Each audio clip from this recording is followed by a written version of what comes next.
When a navy takes a ship in for conversion or refit, the general assumption is that the ship will come out better in some way or another.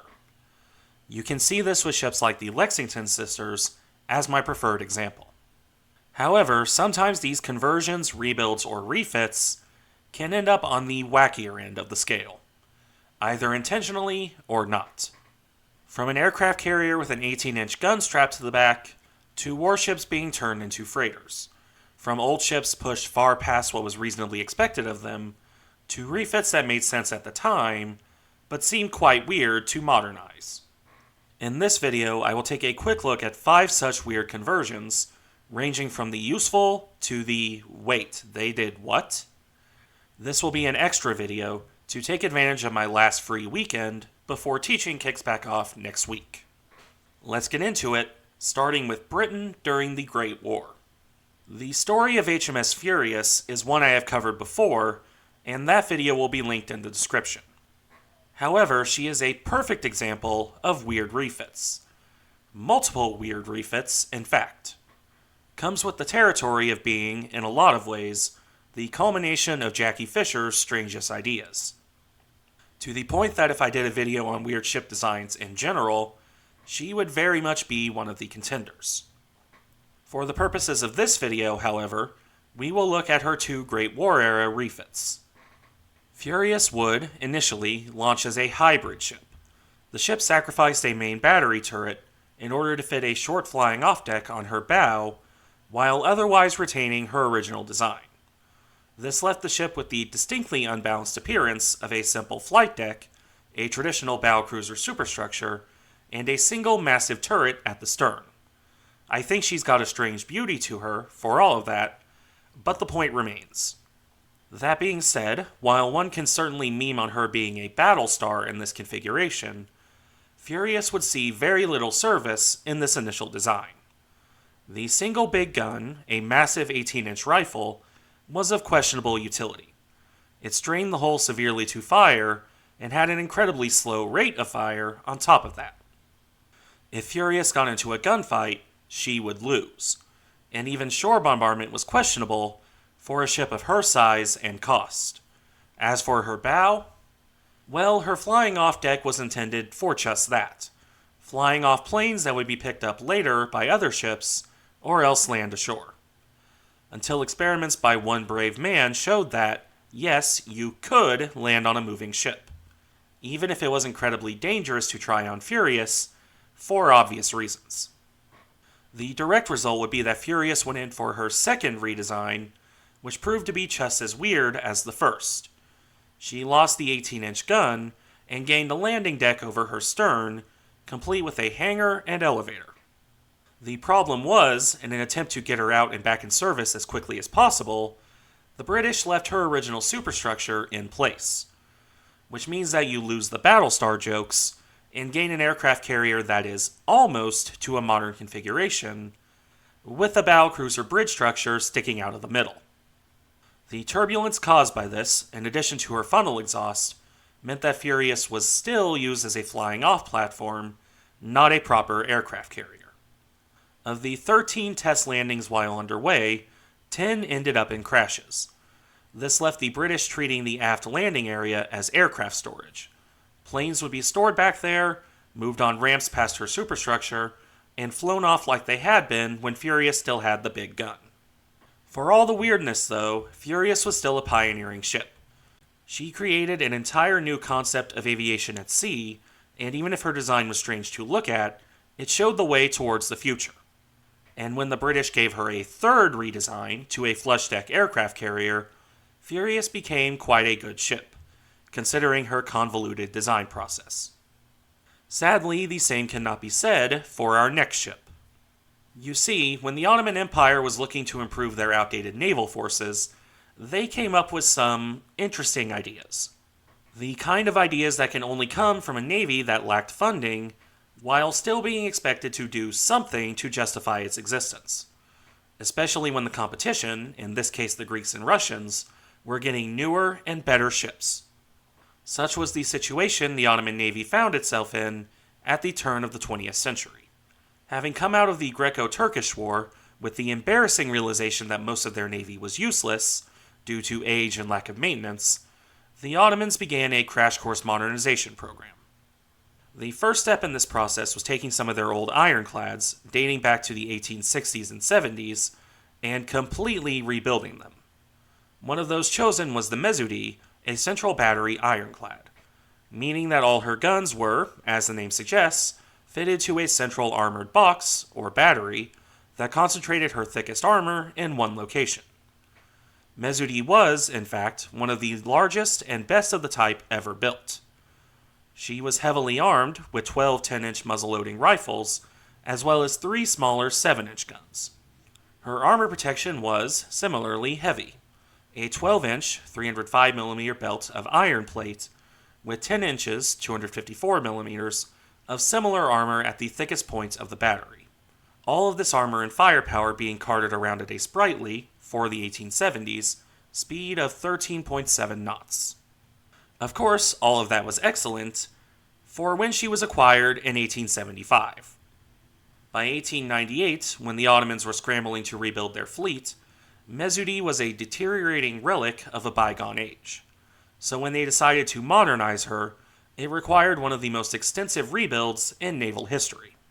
Mesudiye was sent off to Genoa in 1899 to be comprehensively rebuilt by the Ansaldo shipyard. This rebuild would end up turning what was an ironclad of the 1870s into something more closely resembling a small pre-dreadnought battleship, or perhaps an armored cruiser. Her bow and stern were cut down to enable the fitting of 2 gun turrets, one on either end of the ship. These were intended to mount a single 9-inch, 230mm gun, which would have been vastly superior to her old muzzleloaders. Each of the turrets were also, in their own right, about as thickly armored, and with better armor too, as her old battery at 9 inches of armor. We'll get back to those turrets in a moment. First, the rest of the rebuild. To continue the transition into a pre-dreadnought layout, the old ironclad lost her sails. This was replaced by a new superstructure that wouldn't have looked out of place on a contemporary cruiser or battleship, complete with 2 funnels to match her 2 new triple expansion engines. With these engines, Mesudiye could get up to a blistering speed of 17 knots, which, to be fair, wasn't that bad for 1900, although certainly on the lower end. All of this probably sounds impressive, right? Certainly the ship looked impressive, considering what she had started out as. Not weird at all, other than the idea of an ironclad becoming a sorta pre-dreadnought. However, the issue comes in that she never actually got her 9-inch guns, that I'm aware of. The turrets, impressive as they were, only had wooden dummy guns. So, for all that effort, the ship would actually go to her next war with only 12 5.9-inch guns replacing her old muzzleloaders, along with a smattering of smaller weapons. The heavily rebuilt ironclad would end up seeing a career that saw her embarrassed twice by the Greek cruiser Avarov, before she was eventually sunk by a British submarine at the start of the Great War. Now, the first 2 examples saw warships converted into other kinds of warship. That is something you expect to see, even if the results came out on the weird side. What about converting civilian ships into warships, though? This was something quite common in the Second World War. Escort carriers, the backbone of the Atlantic convoys, began as conversions of freighters, either taking existing ships in to rebuild, or using a freighter design as the basis for the escort carrier. It was a good use of resources that created quite effective warships. However, there were far stranger conversions of civilian ships into aircraft carriers. One need only look at the Great Lakes, where people would have seen something bizarre sailing along. 2 small aircraft carriers on a freshwater lake, well away from any sort of combat duty. Strange enough on its own, certainly, yet if you got closer, you might pick out that these ships had no elevators and were powered by side wheels. These 2 ships, USS Sable and USS Wolverine, are somewhat popular topics in the modern day, and I can easily understand why. They're the kind of strange story that people eat up, because who would think paddle wheel aircraft carrier with a serious expression? The United States Navy, that's who. In 1942, with a sudden need to rapidly train naval aviators, The Navy bought two old sidewheel steamers on the Great Lakes. These were the CNB, converted to USS Wolverine, and the Greater Buffalo, that became USS Sable.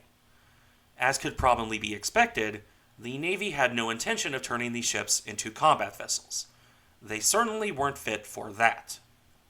Small and slow, they were instead intended entirely for training duty. These steamers had their existing superstructure torn away, with a rudimentary flight deck replacing it, along with a simple island on their starboard sides. As mentioned, this deck had no aircraft elevators. Indeed, neither ship would have a hangar fitted either. This is because they were intended for only one mission: training naval aviators on how to take off and land from a moving ship. In this, the two carriers served long and well. Thousands of aviators and other aircraft carrier crewmen would train aboard the Great Lakes aircraft carriers. Sable and Wolverine would sail, day after day, across Lake Michigan, training the future generation of pilots. Everything from Wildcats to Corsairs to Avengers would grace their stately decks. And while the ships didn't directly contribute to wartime duty, their service remains quite important. By having these two ships, the Navy could train pilots on carrier operations without needing to pull ships off the line. That is incredibly important. That being said, in the end, the only freshwater paddle wheel aircraft carriers would be decommissioned shortly after the war ended. They weren't needed at that point, with a surplus of proper aircraft carriers available to perform their duty. Nonetheless, they have quite an interesting legacy, not least of which being the somewhere between 100 to 300 aircraft that ended up failing to land, because those remain undisturbed and potentially ready to salvage at the bottom of Lake Michigan. Now, for the second to last example in today's video, we'll be looking less at a particular ship and more at an entire category of ship, that being the exact opposite of the previous example. What happens when you take a warship and convert her to civilian service? Well, to use the escort carrier example again, you could see ships converted into anything from cargo duties to cheap passenger liners. Quite a few of the glut of escort carriers at the end of the Second World War were converted in such a way. In the case of cargo duty, well, the original basis for escort carriers were freighters. It was basically a return to form. Being converted into a passenger liner, on the other hand, is rather stranger, though not the strangest thing in the world, since the line between cargo ship and passenger liner isn't quite as big as it could be, especially if your goal was just carting migrants to Australia. Now things get weirder when you take ships that were never a freighter and turn them into one. Such was the fate of several Imperial German warships at the end of World War I. These were obsolete warships, so outdated that the Allied powers weren't even interested in them. This allowed them to escape the fate of most of the High Seas Fleet at Scapa Flow, but not to endure as warships. There was also a particularly famous conversion of a French ship in a similar manner, but she really needs her own video. So let's focus on the Germans here, although I'm sad to say I haven't been able to dig up pictures of them as freighters, with one exception. First, we have three coast defense ships, SMS Odin, SMS Aeger, and SMS Fritjof, which I probably butchered the second two, but I digress. As well as two old cruisers, Victoria Luis and Gefion. These ships had their old engines stripped out and replaced by surplus submarine diesel engines, which were more practical and economical. And, more importantly, there was rather a lot of them kicking around. However, as you could probably expect, these conversions were not the most successful thing in the world. The longest lived of the bunch was Odin, serving as a transport until 1935, when she was finally scrapped. Fritjof endured until 1930 before being scrapped in turn, while Aeger ran aground in 1929 off the coast of Gotland. The cruiser conversions were even less successful. Victoria Luis, renamed Flora Sommerfeld, was scrapped in 1923. Gefion, renamed Adolf Sommerfeld, would end up scrapped the same year. They had both been converted in 1920. I'm sure you're probably wondering why this was done, especially when two of the ships only lasted for 3 years. Well, the simple answer is that cargo ships were desperately needed at the end of the Great War. Unlike the aftermath of World War II, there weren't thousands of surplus freighters floating about.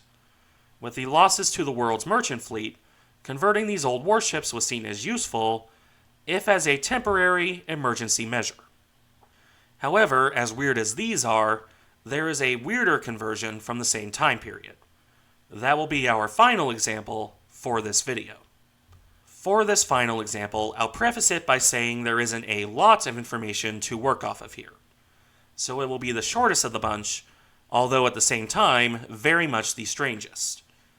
So, did you think the idea of turning a coast defense ship into a freighter was an odd one? Well, the Germans would one-up themselves here in the same immediately after the Great War period. You see, the Germans built a lot of ships during World War I, and quite a few of them were never completed. These included such things as the Mackensons, or the final two Bayern-class battleships. These were the big, fancy ships, but what Germany built far more of were submarines. To the point that some bright spark, after the war ended, took a look at the incomplete U-boats and thought, you know, I could make a merchant ship out of these things. And before you ask, no, I don't mean freighter submarines. No, the Germans decided the best thing to do with some incomplete submarine hulls was to cut up the pressure hulls of two of them, slap them together side by side, and use them as the basis of a freighter. Or a tanker, the limited information I found here varies. The result would be one of the most unique-looking merchant ships I've ever seen. The Ostpreussen, which has the very visible shape of the submarine's pressure hulls at the waterline. It looks like an oversized torpedo bulge, but it's actually a pair of former U-boats. Similarly, the engines from another incomplete U-boat were used to power the ship. Now, I do grant you that it's getting use out of steel already laying around, but I do somewhat question how the idea came up to use incomplete U-boats instead of scrapping them. Apparently, though, the idea was so good in service that the Germans promptly did it a second time. In fact, these bizarre contraptions would endure long after the warship conversions.